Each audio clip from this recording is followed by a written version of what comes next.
Hey, what's up, guys? King J coming to you live from hell once again. And today I want to be like a machine.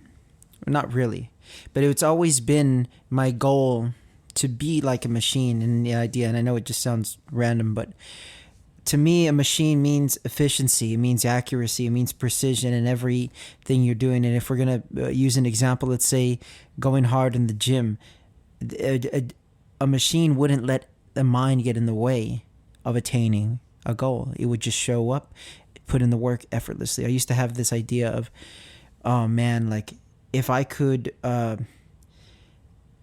just give my body to an athlete who was at such a high level, they'll train me to perfection. When in reality, they're human.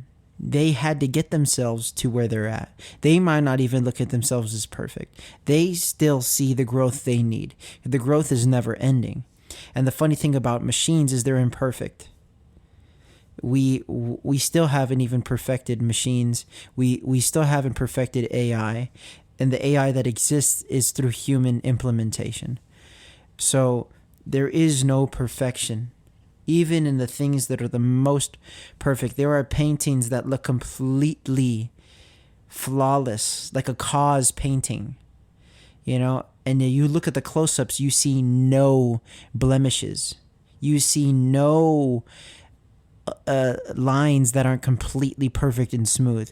I'm sure if you looked at Cause and said, is there anything wrong in this painting, something you don't like, he'll show you something that he would consider an error or a mistake, something he would like to fix. To strive for perfection is everything, but to expect perfection is crazy talk. So I've always wanted to be like a machine, and I would be discouraged at the fact that I knew that mistakes were inevitable. And I know that might sound silly, but to me, it was almost like, what's the point if I know I'm going to fail? And now I realize that failure is a mindset. You can't let the lack of something stop you from striving towards any goal, towards any desire in your life. But at the same time, when you're constantly trying and trying and trying and trying and trying, if you're not happy in that process, that means that there's something off about the process. And I think for me, it's the attachment, the need, craving. Machines don't crave. Machines don't need. Machines they're not fueled. We're fueled. We need food, we need sustenance, and we have certain things that we need. It's like a Maslow's hierarchy of needs. I'm going to give myself a little crash course. I got the picture up here. So at the bottom, we have physiological needs, our body, because once again, we're not machines. We're biological specimens. We need air, water, food, shelter, sleep, clothing, reproduction, and we need to fuck. We have safety needs, personal security, employment, resources, health, property. I don't remember those specific words in this chart. I don't know if I have the one, but then there's love and belonging, friendship, intimacy, family, sense of connection. Then there's esteem, respect, self-esteem, status, recognition, strength, freedom. And then there's self-actualization, desire to become the most that one can be. Now, these are in a pyramid. So you can't be at one level without completely fulfilling the needs of the other levels. So the physiological needs, air, water, food, shelter, sleep, clothing, those are the main focuses of a human's life. And if those things are taken care of, then you move on to your safety, including, and it's weird that it puts, the resources, the money, the employment, that's also leads into the shelter. You have sustainability, property. Those are just the things that are required to feel safe, secure, and then everything else is extra. But most of us need to focus on that extra because it doesn't allow us to truly appreciate what we have. We have a home, we have AC, we have food, you're not hungry. If you are, I don't know how you're listening to this video. I don't know how this found you, but I pray for you. I believe in you. Circumstances are irrelevant. Change will come. And I believe that everybody can live a happy, fulfilling, and bountiful life. I truly believe that. There's nothing in your way. You have to trust. You have to believe. Then you go into love and belonging. That's where us little simp boys come into play, because you need this intimacy. You need to have close kinships with people, right? A lot of times that's not enough. We want everyone to love us. We want to feel validated. We want to be wanted. We want to be desired. Think about a machine. A machine does not give a fuck about you desiring it, wanting it or not. A machine is laser focused. But I'm not a machine. I am a human that wants to be loved, that wants to have connection, that may have resistance to that connection out of fear. It's normal. You overcome that through trust, through self-esteem, which is that next part.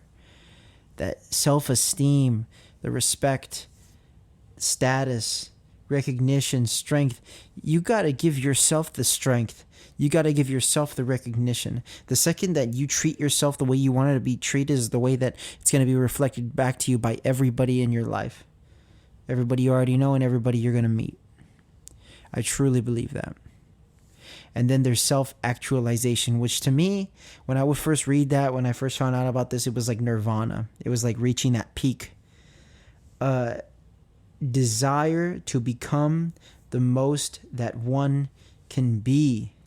I used to be obsessed with Nirvana, the band and the concept. But the idea is letting go of attachments. And I used to think that that was like stuff. And I used to think that that was, physical things that could be let go. And I wouldn't even let go of those. They had too much symbolism to me.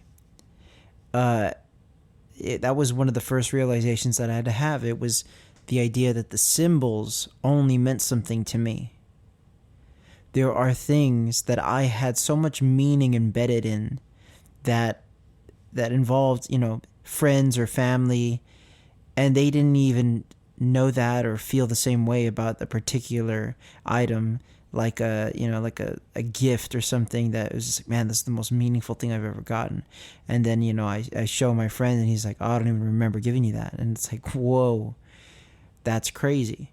So there's this level of attachment that we have to people and places and things and the past and ideas.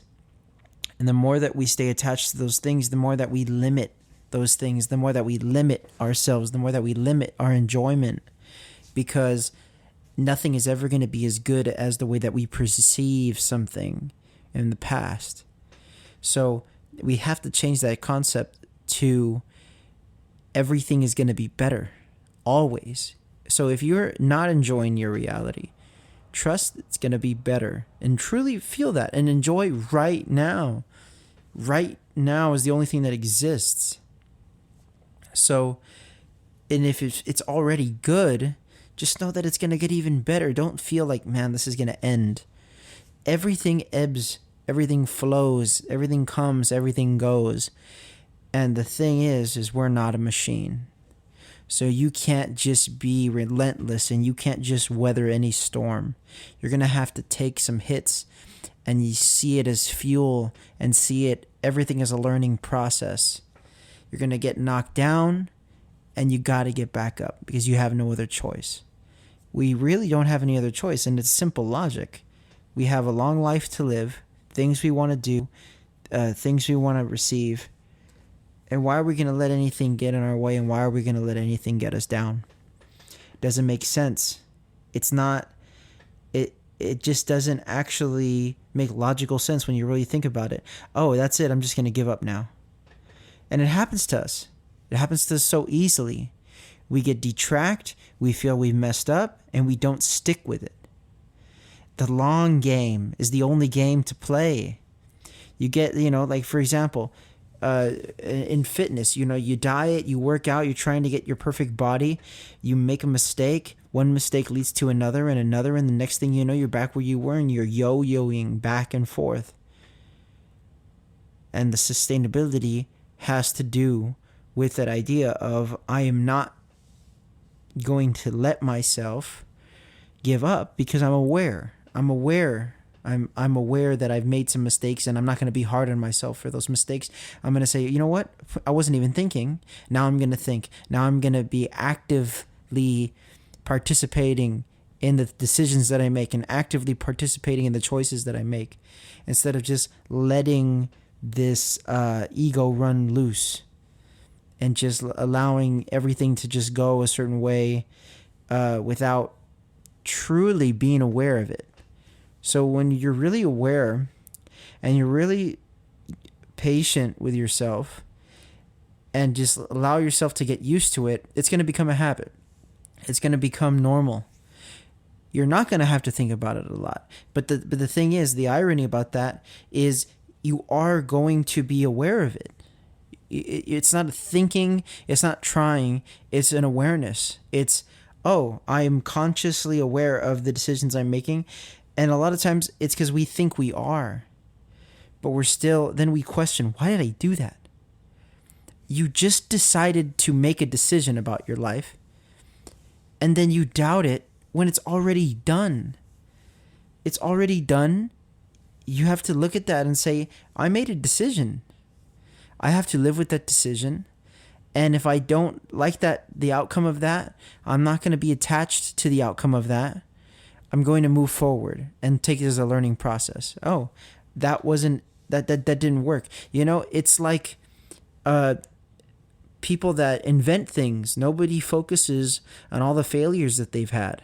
You have to look at things in an artistic way. It's trial, it's error. Like in a scientific way, there's all these experiments that fail.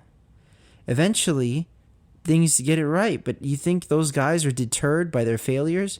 They're gonna figure it out. They're gonna figure out how to get the circumstances to fit their needs, and that's key right there, because the circumstances are irrelevant when it comes to attaining something. You can't focus on the circumstances. You have to focus on yourself, the beliefs you have about yourself, and give yourself a lot of love, a lot of patience, a lot of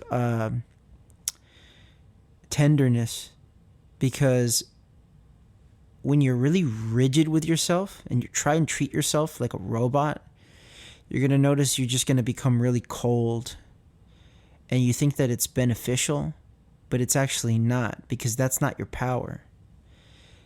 The difference between us and a robot is that we're human, is that we feel, is that we're flawed. And the key is to love yourself with those flaws. Love those flaws. Don't reject them. Give them the love. Support yourself. And the more you do that, you're going to feel so much better in your reality, and you're going to be confident. Don't be a machine. Be you. You is all you ever have to be. Be grateful. I'm grateful if you went all the way to, 14 minutes and 3 seconds. Thank you. Thanks for watching. King J, out.